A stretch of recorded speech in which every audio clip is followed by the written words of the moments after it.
വേഗത്തിൽ ദൈവവചന ധ്യാനത്തിനായിട്ട് 2 കൊരിന്ത്യർ ലേഖനം അതിന്റെ 1-ാം അധ്യായം അതിന്റെ 21, 22, 20, 21, 22 വാക്യങ്ങൾ വേഗത്തിൽ വായിക്കാം. ദൈവത്തിന്റെ വാഗ്ദത്തങ്ങൾ എത്രയുണ്ടെങ്കിലും അവനിൽ ഉവ്വ് എന്നത്രേ. അതുകൊണ്ട് ഞങ്ങളാൽ ദൈവത്തിന് മഹത്വം ഉണ്ടാകുമാറ് അവനിൽ ആമേൻ എന്നും തന്നെ. ഞങ്ങളെ നിങ്ങളോട് കൂടെ ക്രിസ്തുവിൽ ഉറപ്പിക്കുന്നതും നമ്മെ അഭിഷേകം ചെയ്തതും ദൈവമല്ലോ. അവൻ നമ്മെ മുദ്രയിട്ടും ആത്മാവെന്ന അച്ചാരം നമ്മുടെ ഹൃദയങ്ങളിൽ തന്നുമിരിക്കുന്നു.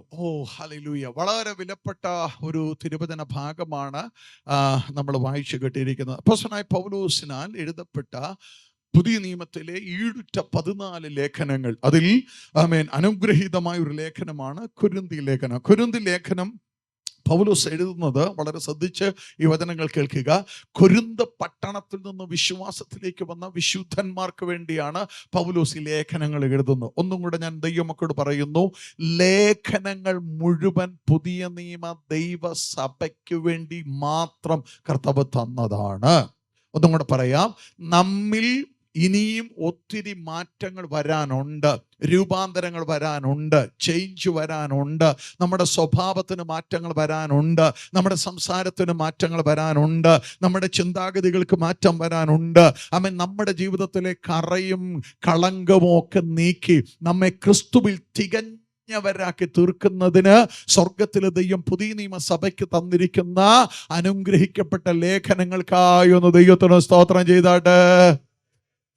ലേഖനം വായിക്കുന്ന ആളുകൾ കുറവാ, ലേഖനം പ്രസംഗിക്കുന്നവരും കുറവാ. എന്താ കാര്യം എന്നറിയോ? ലേഖനം പ്രസംഗിച്ചാൽ 1, പ്രസംഗിക്കുന്നവനെ കീറുമാ വചനം, 2, അത് കേൾക്കുന്നവനെ രൂപാന്തരപ്പെടുത്തി വചനം. അതുകൊണ്ട് പൊതുവെ ലേഖനങ്ങളോട് വലിയ താല്പര്യമില്ല. എന്നാൽ പരിശുദ്ധാത്മാവിനെ കുറെ നാളുകളായിട്ട് ലേഖന ഭാഗങ്ങൾ പഠിപ്പിക്കുകയും അത് ജനത്തെ പഠിപ്പിക്കാനുള്ള നിയോഗം പരിശുദ്ധാത്മാവ് നൽകി തന്നു. സ്തോത്രം. നമ്മെ ഊനമില്ലാത്ത, കറയില്ലാത്ത, കളങ്കമില്ലാത്ത ഒരു വിശുദ്ധ കാന്തയായി നമ്മെ ഒരുക്കിയെടുക്കുന്നത് പുതിയ നിയമത്തിലെ ലേഖന ഭാഗങ്ങൾ. അതിൽ പൗലോസാണ് 14 ലേഖനങ്ങൾ എഴുതുവാൻ പരിശുദ്ധാത്മാവ് ഉപയോഗിച്ചത്. റോമാ ലേഖനം തുടങ്ങി എബ്രായ ലേഖനം വരെയുള്ള 14 ലേഖനങ്ങൾ പരിശുദ്ധാത്മ നിറവോടും നിയോഗത്തോടും എഴുതുവാൻ ദൈവം ഉപയോഗിച്ചത് അപ്പോസ്തലനായ പൗലോസിനെയാണ്. ആ പൗലോസ് കൊരിന്ത് പട്ടണത്തിൽ കടന്നു എന്ന് കർത്താവിന്റെ വചനം പ്രസംഗിച്ചു. താനൊരു നിങ്ങൾ ശ്രദ്ധിച്ചു പഠിച്ചാൽ അറിയാം, അപ്പോസ്തലനായ പൗലോസിനെ കുറിച്ച് തിരുവെഴുത്ത് നമ്മൾ പഠിക്കുന്നത് എങ്ങനെയാണ്? 5 വിധ ശുശ്രൂഷയാണ് ദൈവസഭയ്ക്ക് കർത്താവ്, 5-fold മിനിസ്ട്രി. അതിൽ അപ്പോസ്തലൻ, പ്രവാചകൻ, ഇടയൻ, സുവിശേഷകൻ, ഉപദേഷ്ടാവ്, ഈ 5 വിധ ശുശ്രൂഷയാണ് പുതിയ നിയമ ദൈവസഭയ്ക്ക് കർത്താവ് തന്നിരിക്കുന്നത്.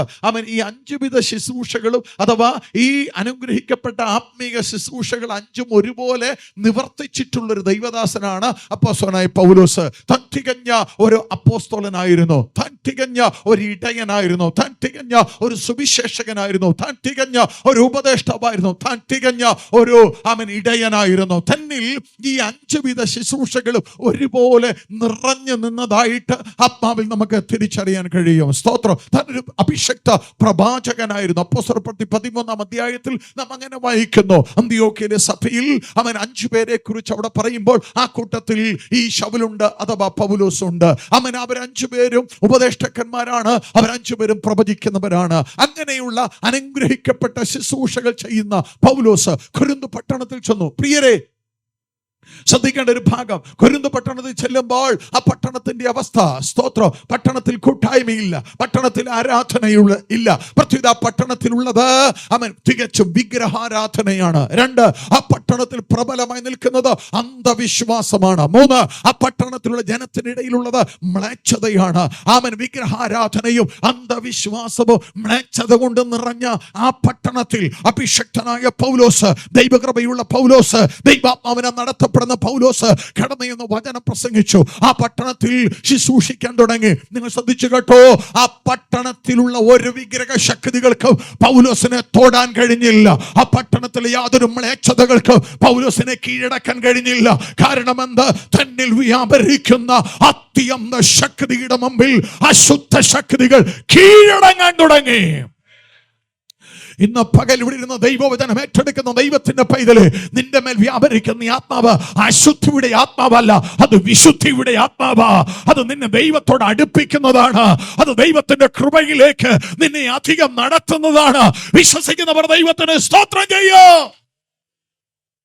ആ പട്ടണത്തിൽ ചെന്ന് ദൈവവചനം പ്രസംഗിക്കുമ്പോൾ പുസ്തകം വായിക്കുന്നവർക്കാം പഠിക്കുന്നവർക്കറിയാം, ആ പട്ടണത്തിൽ നിന്ന് ഒരു വ്യക്തി മുമ്പോട്ട് വരികയാണ്. അപ്പോസ്തല പ്രവൃത്തി 18-ാം അധ്യായം 8-ാം വാക്യം വീട്ടിൽ പോയി വായിച്ചാൽ മതി, സമയമില്ലാത്തത് കൊണ്ട് ഞാൻ വായിപ്പിക്കാൻ ആഗ്രഹിക്കുന്നില്ല.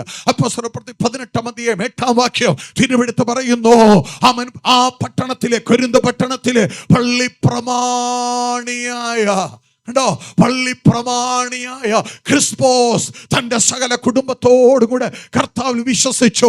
അടുത്ത വാക്ക് എഴുതിയിരിക്കുന്നു, കൊരിന്ത്യരിൽ അനേകർ വചനം കേട്ടു, വിശ്വസിച്ചു, സ്നാനമേറ്റു. അപ്പൊ കൊരിന്ത് പട്ടണത്തിലെ ആദ്യ ഫലം ഏതാ? പള്ളി പ്രമാണിയാകുന്ന ക്രിസ്പോസ്. ഹല്ലേലൂയ. അവൻ തെരുവിൽ നിന്ന് പൗലോസ് വചനം പ്രസംഗിക്കുമ്പോൾ ആ വചനം കേൾക്കാൻ, ആ വചനത്തിന് മുമ്പിൽ ഹൃദയത്തിന്റെ വാതിലുകളെ തുറക്കാൻ പരിശുദ്ധാത്മാവ് പൗലോസിലൂടെ ചലിച്ചപ്പോൾ പള്ളി പ്രമാണി പറഞ്ഞു, നീ പ്രസംഗിക്കുന്ന യേശുവിനെ എനിക്ക് വേണം. ഹല്ലേലൂയ. അവൻ ഞാൻ ആ ജീവിക്കുന്ന ദൈവത്തിനു വേണ്ടി സമർപ്പിക്കപ്പെടുന്നു. എന്റെ പ്രിയരെ, അവൻ പള്ളി പ്രമാണി ഒറ്റയ്ക്കല്ല കേട്ടോ. ഒരു ദൂത് ഞാൻ എടുത്തു പറയാം, ശ്രദ്ധിച്ചു കേട്ടോ. ഏകരായിട്ട് ദൈവത്തെ പിൻപറ്റുന്ന, പാരമ്പര്യങ്ങളെ വിട്ട് ജീവനുള്ള ദൈവത്തെ പിൻപറ്റുന്ന ഏതെങ്കിലും വ്യക്തികൾ, അവൻ ഇന്ന് പകൽ വചനം നിങ്ങൾ കേൾക്കുന്നുണ്ടെങ്കിൽ ആത്മാവ് നിങ്ങളോട് പറയുന്നു, നിങ്ങളുടെ കുടുംബത്തെ മുഴുവൻ അടർത്തിയെടുക്കാൻ എന്റെ ദൈവം വിശ്വസ്തനായ ദൈവമാണ്. നിങ്ങൾ അവരുടെ പക്ഷം തിരിയത്തില്ല, അവർ നിന്റെ പക്ഷം തിരിയും. ആത്മാവ് ദൂത് പറയുന്നു, നീ അവരുടെ പക്ഷത്തേക്ക് പോകത്തില്ല, അവർ നിന്റെ പക്ഷം തിരിയും. കാരണം നിന്നിലുള്ളവൻ ലോകത്തിലുള്ളവനേക്കാൾ വലിയവനാണ്. ഹല്ലേലൂയ. പള്ളിപ്രമാണിയായ ക്രിസ്പോസ് അവൻ തന്റെ സകല കുടുംബവും ദൈവസന്നിധിയിൽ സമർപ്പിക്കപ്പെട്ടു. അടുത്ത വാക്ക്, കൊരിന്ത്യരിൽ അനേകർ. അങ്ങനെയാണെങ്കിൽ സഭയ്ക്കൊരു ദൂതുണ്ട്. റോയ് പാസ്റ്ററേ, സഭയ്ക്കൊരു ദൂതുണ്ട്. എന്താ ദൂതെന്നറിയാമോ? അവൻ ഇനിയും ആത്മാക്കൾ ഈ ആലയത്തിൽ വരാനുണ്ട്, ഇനിയും കുടുംബങ്ങൾ ഈ ആലയത്തിൽ വരാനുണ്ട്. അവൻ ചില സ്നാനങ്ങൾ ഇനിയും നടക്കാനുണ്ട്, ചില കുടുംബങ്ങൾ ദൈവസന്നിധിയിൽ കടന്നു വരാനുണ്ട്. വിശ്വസിക്കുന്നവർ ദൈവത്തിന് സ്തോത്രം ചെയ്യും. കഴിഞ്ഞ പ്രാവശ്യം വരുമ്പോൾ ഇങ്ങനെ ഒരു ഹോളല്ല, ഇതിനേക്കാൾ ചെറിയൊരു ഹോള. ഇത്രയും ആളുകളില്ല. കഴിഞ്ഞ 2016 ഞാൻ വരുമ്പോൾ, സ്തോത്രം, ദൈവദാസന്റെ കൂടെ ഇത്രയും ആളുകളില്ല. എന്നാൽ ഇന്ന് വരുമ്പോൾ ഇത്രയും ആത്മാക്കൾ, എനിക്ക് തോന്നുന്നു കുറച്ചുകൂടി ആളുകൾ വരാനുണ്ട്. ഇങ്ങനെ ഒരു സ്ഥലം, ഇങ്ങനെ ഒരു കൂട്ടായ്മ, ഇതിനൊരു വർധനവ് ദൈവം വരുത്തിയെങ്കിൽ, ഇനിയും കർത്താവിന്റെ വരവ് താമസമെങ്കിൽ എണ്ണത്തിൽ പെരുകാൻ പോകുക. വിശ്വസിക്കുന്നവർ കരം തട്ടി ദൈവത്തിനൊന്ന് സ്തോത്രം ചെയ്ത്, കരം തട്ടി ദൈവത്തിന് സ്തോത്രം ചെയ്ത്, എണ്ണത്തിൽ പെരുകും, എണ്ണത്തിൽ പെരുകും. ആത്മാക്കൾ കടന്നു വരും, പുതിയ സ്നാനങ്ങൾ നടക്കും, പുതിയ ദൈവിക വിടുതലുകൾ അയക്കപ്പെടും.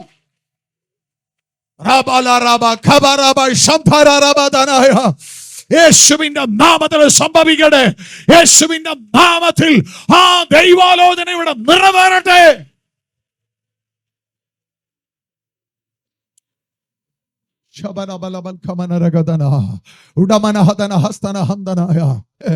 നിങ്ങൾ ശ്രദ്ധിച്ചേ, ഒരു വെളിപ്പാട് ദൈവാത്മാവിനെ, ചൂണ്ടയിട്ടാൽ ഓരോ മീനെ കിട്ടുള്ളൂ, ഓരോ മീൻ, ചൂണ്ടയിൽ ഓരോ മീൻ. പക്ഷെ വല വീശിയാൽ വീഴുന്നതോ ഒന്നല്ല രണ്ടല്ല, എണ്ണിയാൽ തീരാത്തതുപോലെ, അവൻ എണ്ണമില്ലാത്തതുപോലെ, അവൻ വലക്കകത്ത് അവൻ മത്സ്യം കയറുന്നത് പോലെ അങ്ങനെ ഒരു വെളിപ്പാട് കർത്താവ് തരുന്നു.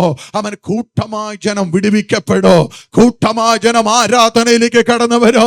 ദൈവവചനമാകുന്ന വല നീ വിരിക്കുമ്പോൾ ആ വലക്കകത്തേക്ക് ആത്മാക്കൾ കൂട്ടമായി കടന്നു വരും. ദൈവദാസനെ, സഭയ്ക്ക് ഇനിയും വളർച്ചയുണ്ട് കേട്ടോ. ആത്മാവ് ദൂത് പറയുന്നു, ഇനിയും വളർച്ചയുണ്ട്, ഇനിയും ആത്മാക്കൾ മുമ്പോട്ട് വരും. നിന്റെ ഹൃദയത്തിലെ ആഗ്രഹം പോലെ തന്നെ ദൈവം അതിനൊരു അഭിവൃദ്ധി വരുത്തോ, ഒരു വിശാലത വരുത്തോ. ഞാൻ നിന്റെ ഹൃദയത്തിലെ ആഗ്രഹത്തെ നിനക്ക് സഫലമാക്കി തരുന്ന ദൈവമെന്ന് ഇന്ന് പകൽ കർത്തൃദാസനെ നോക്കി ആത്മാവ് ദൂത് പറയുകയാണ്. വിശ്വസിക്കുന്നവർ ദൈവത്തിന് സ്തോത്രം ചെയ്താട്ടെ. ഹല്ലേലൂയ. പട്ടണത്തിൽ പൗലോസ് തെരുവിൽ നിന്ന് പ്രസംഗിക്കുമ്പോൾ, ഹല്ലേലൂയ, കൂട്ടമായി ജനം രക്ഷിക്കപ്പെടുന്നു. പള്ളി പ്രമാണി കുടുംബം മുമ്പോട്ട് വന്നു. കൂടെ അവൻ കൊരിന്ത്യരിൽ അനേകർ വിശ്വസിച്ചു. അവിടെ എഴുതിയിരിക്കുന്നത് സ്നാനം സ്വീകരിച്ചു. ആമേൻ. കൊരിന്ത് സഭ വളരാൻ തുടങ്ങി. സഭ വളർന്നു. സഭ വളർന്നുകൊണ്ടിരിക്കുമ്പോൾ ആ ദൈവസഭയ്ക്ക് പൗലോസ് ലേഖനം എഴുതുകയാണ്. ആമേൻ. ദൈവത്തിന്റെ വാഗ്ദത്തങ്ങൾ, അല്ലെ? അങ്ങനെയല്ല നമ്മൾ വായിച്ച 20-ാമത്തെ വാക്യം, 2 കൊരിന്ത്യർ 1:20. കൊരിന്ത് സഭയെ, കൊരിന്ത് ദൈവമക്കളെ, നിങ്ങൾക്ക് നിങ്ങളുടെ കുടുംബത്തോട്, നിങ്ങളുടെ കുഞ്ഞുങ്ങളോട് ഏതെല്ലാം വാഗ്ദത്തങ്ങൾ ദൈവം നൽകിയിട്ടുണ്ടോ അതാണ് വാഗ്ദത്തം. ഒന്ന് വായിച്ചേ. ദൈവത്തിന്റെ വാഗ്ദത്തങ്ങൾ, ദൈവത്തിന്റെ വാഗ്ദത്തങ്ങൾ എത്രയുണ്ടെങ്കിലും. അപ്പൊ ദൈവത്തിന്റെ വാഗ്ദത്തം ഒന്നല്ല, ഒരു വാഗ്ദത്തമല്ല ഉള്ളത്. സ്തോത്രം. ദൈവത്തിന്റെ വാഗ്ദത്തങ്ങൾ എത്രയുണ്ടെങ്കിലും. ഹല്ലേലൂയ. ആമേൻ. ഇവിടെ ഇരിക്കുന്ന പലരും ആമേൻ ഇന്ന് ഇവിടെ വന്ന ഈ ആലയത്തിൽ ആമേൻ ദൈവത്തെ ആരാധിക്കാനും ഈ രാജ്യത്ത് വരാനും ഉണ്ടായ കാരണം നിങ്ങളോട് എന്തോ ദൈവം പറഞ്ഞ ഒരു വാഗ്ദത്തത്തിന്റെ നിവർത്തിയാണ് നിങ്ങൾ ഈ രാജ്യത്ത് വന്നിരിക്കുന്നത്. സ്തോത്രം. അത് അനുഭവിക്കുന്ന ദൈവമക്കൾക്കായി ഞാൻ ദൈവത്തെ വാഴ്ത്തുകയാണ്. യാദൃച്ഛികം നിങ്ങൾ ഇവിടെ വന്നതല്ല. ഇതിന് പിന്നിൽ ദൈവം നിങ്ങളോട് അരുളി ചെയ്ത ഒരു വാഗ്ദത്തത്തിന്റെ നിവർത്തിയാണ്. ഇന്നൊരു പക്ഷേ ഇവിടെ വന്നിട്ട് കഴിഞ്ഞ നാളുകൾ ജോലി ചെയ്തു, ഈ അടുത്ത നാളുകളായി ജോലി ഇല്ലാതെ ഉള്ളിൽ ഭാരപ്പെടുന്നവരുണ്ടോ, ഞെരുങ്ങുന്നവരുണ്ടോ? അമ്മ പറയുന്നു, നിന്നോട് വാക്കു പറഞ്ഞവൻ വിശ്വസ്തനാണ്. നിനക്ക് ഇന്നടഞ്ഞു കിടക്കുന്ന വാതിലുകൾ യേശുവിന്റെ അധികാരമുള്ള നാമത്തിൽ ആർക്കും ഇനി അടയ്ക്കാൻ കഴിയാത്ത വിധത്തിൽ നിനക്ക് മുമ്പിൽ വാതിൽ തുറക്കാൻ എന്റെ കർത്താവിന് അധികാരമുണ്ട്. വിശ്വസിക്കുന്നവർക്കായി ദൈവത്തെ വാഴ്ത്തുകയാണ്. ദൈവത്തിന്റെ വാഗ്ദത്തങ്ങൾ എത്രയുണ്ടെങ്കിലും. അടുത്ത വാക്കെന്താ? അവനിൽ ഉവ്വ്. നമ്മുടെ ആളുകളെ പോലെ, നേതാക്കന്മാരെ പോലെ ഒന്നും അല്ലേ കേട്ടോ. ഇന്നൊന്ന് പറയും, നാളെ വേറൊന്ന് പറയും. അങ്ങനെ വാക്ക് മാറി പറയുന്നവനല്ല എൻ്റെ കർത്താവ്. എൻ്റെ കർത്താവ് ഒരു വാക്ക് പറഞ്ഞാൽ, ഒരു വാഗ്ദത്തം തന്നാൽ അത് അതുപോലെ അവൻ നിവർത്തിക്കുന്ന ദൈവമാ. ഇന്ന് പകൽ വിശ്വസിക്ക്, എന്നോട് പറഞ്ഞതുപോലെ സംഭവിക്കും. എന്നോട് ദൈവം അരുളി ചെയ്തതുപോലെ തന്നെ സംഭവിക്കും.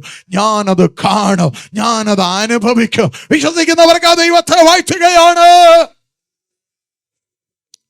അപ്പോ ഈ വാക്യം പൗലോസ് സഭയ്ക്ക് എഴുതുമ്പോൾ പൗലോസിന്റെ ജീവിതത്തിലെ അനുഭവമാണ് പൗലോസ് സഭയെ ഓർമ്മിപ്പിക്കുന്നത്. ആമേൻ. നമുക്ക് വായിക്കാം എന്താണ് പൗലോസിനോടുള്ള ദൈവിക വാഗ്ദത്തങ്ങൾ ഏത് വിധത്തിലാണ് നിറവേറിയത്. നമുക്ക് ചില വേദഭാഗങ്ങൾ പെട്ടെന്ന് വായിക്കണം. അപ്പോസ്തല പ്രവൃത്തി 19-ാം അധ്യായം 21-ാമത്തെ വാക്യം. അപ്പോസ്തല പ്രവൃത്തി 19-ാം അധ്യായം 21-ാമത്തെ വാക്യം. പൗലോസ് മക്കദോനിയയിലും ഇത് കഴിഞ്ഞിട്ട് പൗലോസ് മക്കദോനിയയിലും അഖായിലും കൂടെ കടന്ന് യെരൂശലേമിലേക്ക് പോകണമെന്ന് മനസ്സിൽ നിശ്ചയിച്ചു. ശ്രദ്ധിച്ചോണേ, മനസ്സിൽ നിശ്ചയിച്ചു. ഞാൻ അവിടെ ചെന്ന ശേഷം റോമയും റോമൊന്ന് കാണണമെന്ന് പറഞ്ഞു. ഇങ്ങോട്ട് നോക്കിയേ. ഇതൊരു വാഗ്ദത്തമാണോ? നിങ്ങളുടെ വാക്യം ഒന്നും കൂടെ വായിച്ചേ. ഇത് കഴിഞ്ഞിട്ട് പൗലോസ് മക്കദോനിയയിലും അഖായിലും കൂടി കടന്ന് യെരൂശലേമിലേക്ക് പോകണമെന്ന് മനസ്സിൽ നിശ്ചയിച്ചു. മനസ്സിൽ നിശ്ചയിച്ചു, ഹൃദയത്തിൽ ആഗ്രഹിച്ചു, നിശ്ചയിച്ചു. എന്നിട്ട് അവിടെ ചെന്ന ശേഷം റോം ഒന്ന് കാണണമെന്ന് താൻ ആഗ്രഹിച്ചു. ഇത് വാഗ്ദത്തമല്ല, ഇത് ഹൃദയത്തിലെ ആഗ്രഹം. എന്താണ് ആഗ്രഹം? എന്തോ ആഗ്രഹം? എനിക്ക് യെരൂശലേമിൽ ഒന്ന് പോകണം, റോം ഒന്ന് ചെന്ന് കാണണം. നിങ്ങൾ ശ്രദ്ധിച്ചേ, തൻ്റെ ഹൃദയത്തിനകത്തുള്ള ഈ ആഗ്രഹം ഞാൻ തീർത്ത് പറയാം, ശ്രദ്ധിച്ച് കേട്ടോണം. നിങ്ങളുടെ ഹൃദയത്തിനകത്ത് ഇങ്ങനെയുള്ള വല്ല ആഗ്രഹം ഉണ്ടെങ്കിൽ മറ്റാരോടും പറയരുത്. പറഞ്ഞാൽ ഇത് നാട് നിങ്ങളെ വീശും. പറയാൻ കൊള്ളാകുന്ന ഒരിടമുണ്ട്, അതെൻ്റെ ദൈവത്തിൻ്റെ സന്നിധിയാ. ചെവി അറിയാതെ നിന്റെ ഹൃദയത്തിന്റെ ആഗ്രഹം തുറന്നു പറഞ്ഞിട്ട് അതിന്റെ മറുപടി നിന്റെ പ്രാർത്ഥനാ മുറിയിൽ നൽകാൻ കരുത്തുറ്റൊരു ദൈവം നമുക്ക് വേണ്ടിയുണ്ട്. പൗലോസ് ഒരു പ്രാർത്ഥനാ മനുഷ്യനായതുകൊണ്ട് തന്റെ ഹൃദയത്തിന്റെ ആഗ്രഹം എന്താ? യെരൂശലേമിൽ നിന്ന് പോകണം, റോം ഒന്ന് പോയി കാണണം. സ്തോത്രം. അതിങ്ങനെ കൊണ്ടു നടക്കുക. ഇങ്ങോട്ട് നോക്കി, അതിങ്ങനെ കൊണ്ടു നടക്കുക. ഇടയ്ക്കിടയ്ക്ക് പ്രാർത്ഥനാ മുറിയിൽ താൻ പ്രാർത്ഥിക്കും, കർത്താവേ യെരൂശലേമിൽ നിന്ന് പോകണം, ആമേൻ, ഹല്ലേലൂയ, റോം ഒന്ന് പോയി കാണണം. ഇങ്ങനെ ഈ ആഗ്രഹവും കൊണ്ടിങ്ങനെ നടക്കുമ്പോ അടുത്ത വാക്യത്തിലേക്ക് നമുക്ക് വരാം. അപ്പോസ്തല പ്രവൃത്തികളുടെ പുസ്തകം 23-ാം അധ്യായം 11-ാം വാക്യം, 11-ാമത്തെ വാക്യം. രാത്രിയിൽ കർത്താവ് അവന്റെ അടുക്കൽ രാത്രിയിൽ 23-ാം അധ്യായത്തിന്റെ 11-ാമത്തെ വാക്യത്തിലേക്ക് വരുമ്പോൾ കേട്ടോണം, രാത്രിയിൽ കർത്താവ് അവന്റെ അടുക്കൽ, പൗലോസിന്റെ അടുക്കൽ ഇറങ്ങി വന്നു. ഹോ ജീസസ്. അടുത്ത വാക്ക് ധൈര്യമായിരിക്കുക. ഒന്നാം, ധൈര്യമായിരിക്കുക. നീ എന്നെ കുറിച്ച് യെരൂശലേമിൽ സാക്ഷീകരിച്ചതുപോലെ റോമയിലും സാക്ഷീകരിക്കേണ്ടതാകുന്നു, എന്നെ കുറിച്ച് നീ സാക്ഷീകരിക്കേണ്ടതാകുന്നു എന്ന് അരുളി ചെയ്തു. ഇപ്പോൾ ഇതെന്തായി? ഉറക്കെ പറ. ഇതുവരെ എന്തായിരുന്നു? ആഗ്രഹം ഇപ്പോൾ എന്തായി? ആര് വാഗ്ദത്തമായി നൽകി? വിശ്വസിക്കുന്നവർ ദൈവത്തിന് സ്തോത്രം ചെയ്യുക. ദൈവാലോചന ശ്രദ്ധിച്ചു കേട്ടോ. വചനം ഉള്ളിക്കയറണം. നിന്റെ ഹൃദയത്തിൽ നീ ദാഹത്തോടെ, ആഗ്രഹത്തോടെ, ആർത്തിയോടെ ദൈവത്തോട് പറഞ്ഞുകൊണ്ടിരിക്കുന്ന ആ വാഗ്ദത്തങ്ങളുണ്ടല്ലോ, ആ ആഗ്രഹങ്ങളുണ്ടല്ലോ, അതിനെ വാഗ്ദത്തമാക്കി നിനക്ക് തരാൻ ദൈവം വിശ്വസ്തനാണ്. കേട്ടോണോ? ദൈവം രാത്രിയിൽ പൗലോസിന്റെ അടുക്കൽ ഇറങ്ങി വന്നു. എന്തോ സ്വപ്നം കാണുകയല്ല. അവൻ തല്ലാനും കൊല്ലാനും വരുന്ന ഏതോ ദുഷ്ട ജന്തുക്കളെയല്ല പൗലോസ് കാണുന്നത്. തന്റെ പ്രാർത്ഥനാ മുറിയിൽ താൻ ബെഡ്റൂമിൽ കിടക്കുമ്പോൾ അർദ്ധരാത്രിയുടെ സമയത്ത് തന്റെ ഏറ്റവും അരികിൽ വന്ന് നിൽക്കുന്നത് തന്റെ പ്രാണപ്രിയനായ കർത്താവാണ്. ആ സാന്നിധ്യം അനുഭവിക്കുന്നവർക്കാണ് ഞാൻ ദൈവത്തെ വാഴ്ത്തുന്നു. ചില കാണുന്ന മുഴുവൻ ബേക്കിനാവുകളാ. സ്തോത്രം. അതിലെ ഭൂതം വരുന്നു, ഇതിലെ യക്ഷി വരുന്നു, ഇതിലെ മറ്റ് മൃഗങ്ങൾ വരുന്നു, ആന വരുന്നു, പുലി വരുന്നു, കടുവ വരുന്നു. ഇതൊക്കെ കണ്ണടച്ചാൽ കാണുകയുള്ളൂ ചിലര്. സ്തോത്രം. കാരണം ഇവര് ഇതുമായിട്ടാ ബന്ധം. സ്തോത്രം. അല്ലെങ്കിൽ കർത്താവുമായി ബന്ധമുള്ളവൻ കാണുന്നത് സ്വർഗീയ ദർശനങ്ങളായിരിക്കും. ഇനി ഏതെങ്കിലും ദുർസ്വപ്നങ്ങൾ കണ്ട് ഭയപ്പെടുന്നവരുണ്ടെങ്കിൽ ഇന്ന് രാത്രി അധികാരമുള്ള യേശുവിന്റെ നാമത്തിൽ ആ ദുഷ്ടശക്തികളുടെ ജയം തരുന്ന ദൈവം നമുക്ക് വേണ്ടിയുണ്ട്. കഴിഞ്ഞ 3 ദിവസങ്ങൾക്ക് പിറകിൽ ഈ രാജ്യത്ത് വന്ന് ഞാൻ ശുശ്രൂഷിക്കുന്ന ഒരു ചർച്ചിൽ ഞാൻ ശുശ്രൂഷിക്കുമ്പോൾ ആ മീറ്റിംഗ് കഴിഞ്ഞപ്പോൾ എന്നെ ഒരു സഹോദരൻ വന്ന്, യുവനക്കാരൻ, ഒരു എഞ്ചിനീയറാണ്, അദ്ദേഹം ഇവിടെ നല്ലൊരു വർക്ക് ചെയ്യുകയാണ്. അദ്ദേഹം എൻ്റെ അടുത്ത് പറഞ്ഞു, പാസ്റ്റർ എൻ്റെ വീട്ടിലൊന്ന് വരണം. ഞാൻ ചോദിച്ചു, എന്തിനു വേണ്ടിയാ? എൻ്റെ പാസ്റ്റർ, ഞങ്ങൾക്ക് 2.5 വയസ്സുള്ള മോളുണ്ട്. ആ കുഞ്ഞ് ഏകദേശം 6 മാസമായി. വെളുപ്പിന് 2 മണിയാകുമ്പോൾ ഈ കുഞ്ഞ് ഞെട്ടി എഴുന്നേറ്റിട്ട് അലറി വിളിക്കുകയാണ്. ഈ കുഞ്ഞിന് ഉറങ്ങാൻ പറ്റത്തില്ല, ഞങ്ങൾക്ക് ഉറങ്ങാൻ പറ്റത്തില്ല. എൻ്റെ പാസ്റ്ററെ പല ഡോക്ടേഴ്സിനെ കാണിച്ചു, മരുന്ന് കൊടുത്തു. അവർ പറഞ്ഞു, രോഗമൊന്നുമില്ല, ഇത് രോഗമൊന്നും അല്ല.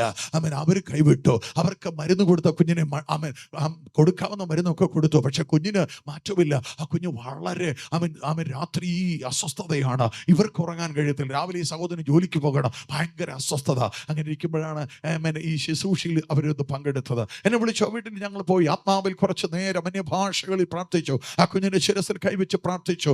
ദൈവത്തിന്റെ മഹാകൃപയാൽ ആ പ്രാർത്ഥനയിൽ ആ കുഞ്ഞിനെ അസ്വസ്ഥമാക്കിയ ആ പൈശാചിക ശക്തിയുടെ ബന്ധനത്തിൽ നിന്ന് കർത്താവ് ആ കുഞ്ഞിനൊരു വിടുതൽ കൊടുത്തു. ദിവസം രാവിലെ എന്നെ അനീഷ് എന്നാണ് ആ സഹോദരന്റെ പേര്, എന്നെ വിളിച്ചിട്ട് പറഞ്ഞു, പാസ്റ്ററേ, കഴിഞ്ഞ രാത്രി ഞങ്ങൾ സമാധാനത്തോടെ കിടന്നുറങ്ങി. കഴിഞ്ഞ 6 മാസത്തിലധികമായി ഞങ്ങളുടെ കുഞ്ഞു നിമിത്തം ഞങ്ങൾക്ക് ഉറങ്ങാൻ കഴിയുന്നില്ല. അവളെ അസ്വസ്ഥമാക്കുന്ന ആ ദുഷ്ടശക്തി അവളെ വല്ലാതെ പീഡിപ്പിച്ചു. അതിന്റെ അസ്വസ്ഥതകൾ ഞങ്ങൾ അനുഭവിച്ചു, ഞാനും എൻ്റെ വൈഫും അനുഭവിച്ചു. പക്ഷെ കഴിഞ്ഞ രാത്രിയിൽ എൻ്റെ കുഞ്ഞു സമാധാനത്തോടെ കിടന്നുറങ്ങി. ഇന്നലെയും എന്നെ വിളിച്ചിട്ട് പറഞ്ഞു, പാസ്റ്ററേ, കൃപയാൽ ഞങ്ങൾ സമാധാനത്തോടെ കിടന്നുറങ്ങി. ഞാൻ പറയുന്നത് മനസ്സിലാകുന്നുണ്ടോ? നിന്നെ ദണ്ഡിപ്പിക്കുന്നത് ദൈവമല്ല, അതിന് പിമ്പിൽ ഒരു പൈശാചിക കരമുണ്ട്. ആ കരത്തെ വെട്ടിമാറ്റാൻ അധികാരം ആത്മശക്തിക്ക് മാത്രമാണ്. വിശ്വസിക്കുന്നവർ ദൈവത്തിന് സ്തോത്രം ചെയ്യും. പിശാചിന്റെ പ്രവർത്തികളെ അഴിപ്പാൻ കഴിവുള്ളവൻ എൻ്റെ കർത്താവ് മാത്രമാണ്. അവിടുത്തെ ആത്മാവിന് മാത്രമാണ്. ആ പട്ടണത്തിൽ വലിയ ദൈവപ്രവൃത്തി ആരംഭിച്ചു. പൗലോസ് ഈ വാഗ്ദത്തം കേട്ടു. എന്താ വാഗ്ദത്തം? തന്റെ ഹൃദയത്തിൽ കൊണ്ടു നടന്നത് റോം ഒന്ന് കാണണം. തന്നോട് ദൈവം രാത്രി ഇടപെട്ടു. ഹല്ലേലൂയ. പൗലോസേ, നീ ധൈര്യമായിരിക്കുക. നീ യെരൂശലേമിൽ എന്നെ കുറിച്ച് സാക്ഷീകരിച്ചതുപോലെ റോമിലും എന്നെ കുറിച്ച് ഇനി അടുത്ത വാക്യം വായിച്ചേ. അടുത്ത വാക്യം രസകരമാ. നേരം വെളുത്തപ്പം രാത്രിയിൽ ദൂത് കിട്ടി, ആലോചന കിട്ടി, വാഗ്ദത്തം കിട്ടി. നേരം വെളുത്തപ്പം ചില യഹൂദന്മാർ തമ്മിൽ അങ്ങ് യോജിച്ച്. യോജിക്കാത്ത ചിലരൊക്കെ യോജിക്കും. എപ്പോഴാണെന്നറിയോ? നീ വാഗ്ദത്തമുള്ളവളാണെങ്കിൽ നിന്നെ ഇല്ലാതാക്കാൻ ചിലർ കൂട്ടുകൂടുകയാണ്. ചില യഹൂദന്മാർ, എത്ര പേരാണെന്നറിയോ? 40-ലധികം ആളുകൾ. എന്താ അവരുടെ ആഗ്രഹം എന്നറിയാമോ? ഒറ്റ ആഗ്രഹമാണ്. താഴോട്ട് വായിക്കുമ്പോൾ അറിയാം, ഞങ്ങൾക്ക് പൗലോസിനെ കൊല്ലണം. വാഗ്ദത്തമുള്ളവനെ ജീവനോടെ വെക്കത്തില്ല. വാഗ്ദത്തമുള്ളവൻ മുമ്പോട്ട് പോകാൻ ഞാൻ അനുവദിക്കത്തില്ല. അനർത്ഥത്തിൽ അകപ്പെടുത്തുക, അപകടത്തിൽ അകപ്പെടുത്തുക, രോഗക്കിടക്കിലാക്കി കളയുക, സാമ്പത്തികമായി തകർത്തു കളയുക, മാനസികമായി തകർത്തു കളയുക. ആമേൻ. ഇത് ശത്രുവിന്റെ അജണ്ടയാണ്. ആർക്കെതിരെയാണെന്നറിയാമോ? വാഗ്ദത്തമുള്ളവനെതിരെ. ദൈവിക വാഗ്ദത്തം പ്രാപിച്ചവനെ ആ വാഗ്ദത്തത്തിന്റെ പൂർത്തീകരണത്തിലേക്ക് എത്താൻ അനുവദിക്കാതെ 40-ലധികം ആളുകൾ ഒരുമിച്ച് കൂടി പൂർണ്ണ ഉപവാസം. ശ്രദ്ധിച്ചു കേട്ടോണോ? എങ്ങനെ ഉപവാസം എന്നറിയോ? നമ്മള് രാവിലെ മുതൽ രാവിലെ ഉച്ചയ്ക്കൊക്കെ ഉപവാസം ഇരുന്നിട്ട് വൈകിട്ട് അതിനും കൂടെ കേടുതീർത്ത് തട്ടുന്നത് പോലെ അല്ല. സ്വത്ര അവർ ഉപവാസം എന്നറിയാവോ? വെള്ളം കുടിക്കാതെ, ആഹാരം കഴിക്കാതെ അവർ കഠിന തീരുമാനം. ഇതാരാന്നറിയോ എടുത്തേക്കുന്നത്? പിശാചിന്റെ സന്തതികൾ, ശത്രു ഒരുക്കിയ ആയുധം. ദൈവമക്കളുടെ ഇടയിൽ നിന്ന് ഉപവാസം കുറഞ്ഞു, പ്രാർത്ഥന കുറഞ്ഞു, ആരാധന കുറഞ്ഞു. അന്ധകാര മണ്ഡലത്തിൽ ദൈവസഭയെ മുടിക്കാൻ, ദൈവമക്കളെ മുടിക്കാൻ, ദൈവദാസന്മാരെ തകർക്കാൻ കഠിന ഉപവാസങ്ങൾ പലയിടങ്ങളിൽ നടക്കുന്നുണ്ട്. ഇവരിതാ 40 ദിവസം 40 പേര് കഠിനമായ ഉപവാസം. എണ്ണമൊന്നുമില്ല കേട്ടോ, എത്ര ദിവസമെന്നില്ല. ഒറ്റ അജണ്ട അവർക്കുള്ളൂ, പൗലോസിനെ കൊല്ലണം. എന്ന് പൗലോസിനെ കൊല്ലുന്നു, അന്നേ ഞങ്ങൾ വെള്ളം കുടിക്കുകയുള്ളൂ, അന്നേ ഞങ്ങൾ ആഹാരം കഴിക്കുകയുള്ളൂ. വാഗ്ദത്തമുള്ളവനെ കൊല്ലാൻ 40-ലധികം ആളുകൾ കൂട്ടം കൂടി ഉപവാസം കഠിനമാക്കി ആയുധങ്ങൾ തേച്ചു മിനുക്കിക്കൊണ്ട് നടക്കുമ്പോൾ ഇങ്ങോട്ട് നോക്കിക്കേ, വാഗ്ദത്തമുള്ളവനെ അതിന്റെ നടുവിലൂടെ ദൈവം നടത്തുകയാണ്. ഇന്ന് പകൽ വിശ്വസിക്ക്. ആരെല്ലാം നിനക്കെതിരെ കൂട്ടം കൂടിയാലോ, ആരെല്ലാം നിനക്കെതിരെ ആയുധമുണ്ടാക്കിയാലോ, ഏതെല്ലാം കുതന്ത്രങ്ങൾ ഉണ്ടാക്കിയാലോ, നീ തകർന്നു പോകത്തില്ല. കാരണം നിന്നെ വിളിച്ചവൻ വിശ്വസ്തനാണ്. നിനക്കൊരു കുടുംബ ജീവിതം തന്നവൻ അവൻ വിശ്വസ്തനാണ്. നിനക്കൊരു തലമുറയെ തന്നവൻ അവൻ വിശ്വസ്തനാണ്. വിശ്വസിക്കുന്നവർ കരമടിച്ച് ഇന്ന് പകൽ ദൈവത്തിന് സ്തോത്രം ചെയ്യോ.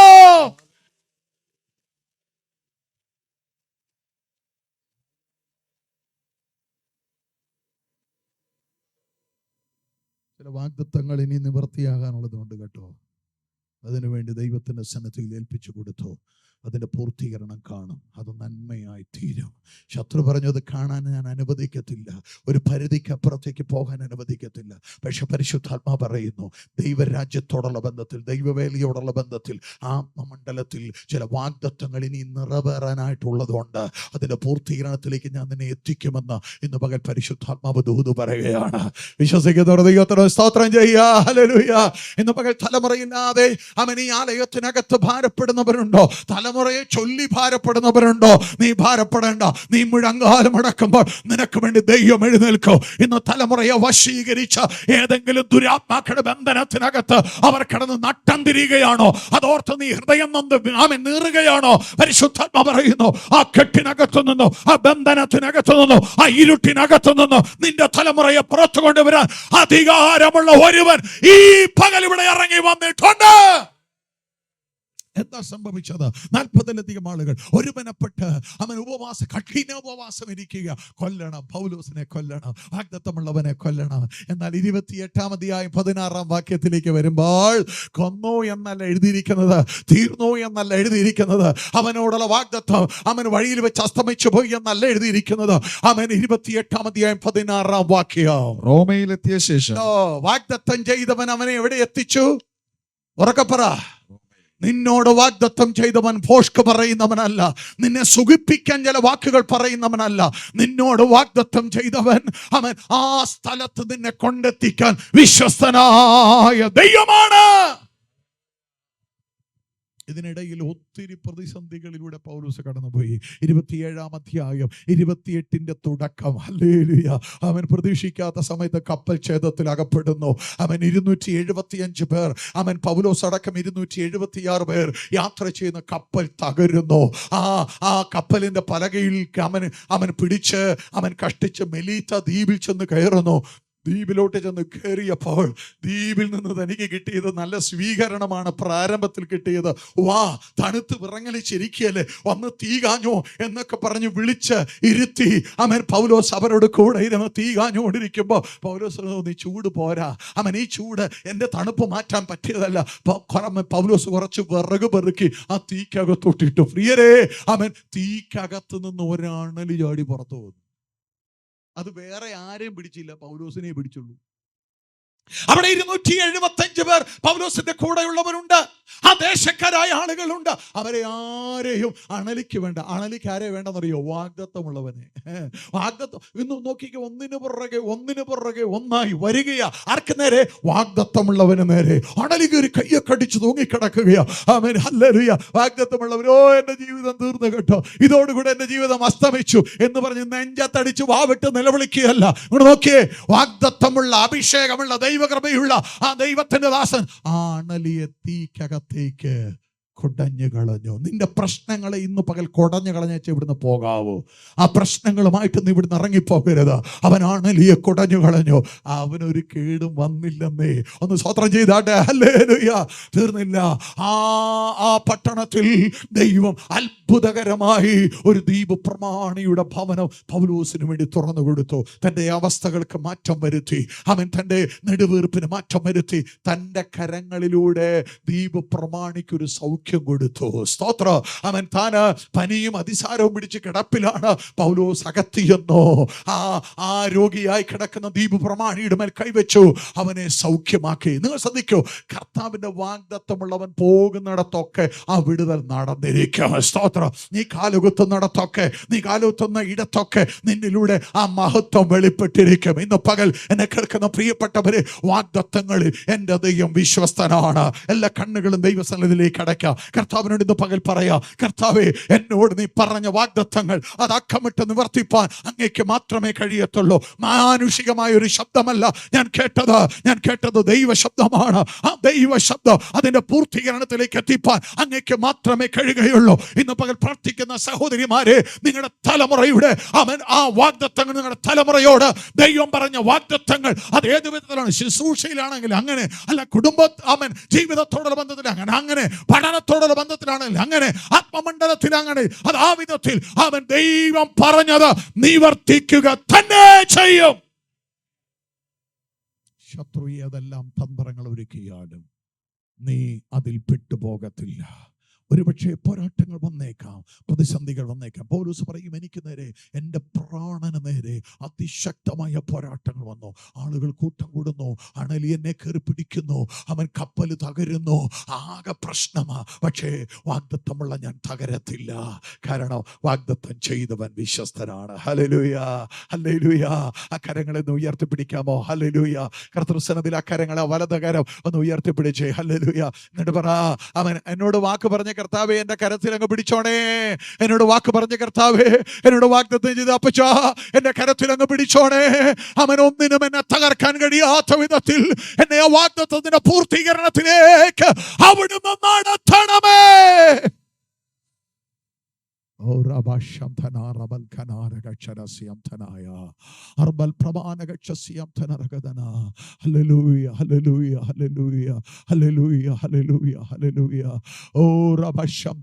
പ്രിയ കർത്താവേ, അങ്ങയുടെ സന്നദ്ധയിൽ വലങ്കരം ഉയർത്തിപ്പിടിച്ച് അങ്ങയുടെ മക്കൾക്ക് വേണ്ടി ഞാൻ പ്രാർത്ഥിക്കുന്നു.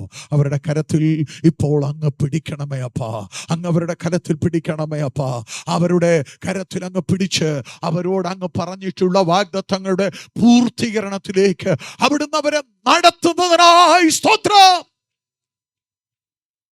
ഇന്ന് പകലിൽ ഇവനെയും ശുശ്രൂഷിപ്പാൻ അവിടുന്ന് പ്രാപ്തനാക്കിയല്ലോ. യേശുവിൻ അത്ഭുത നാമത്തിൽ തന്നെ.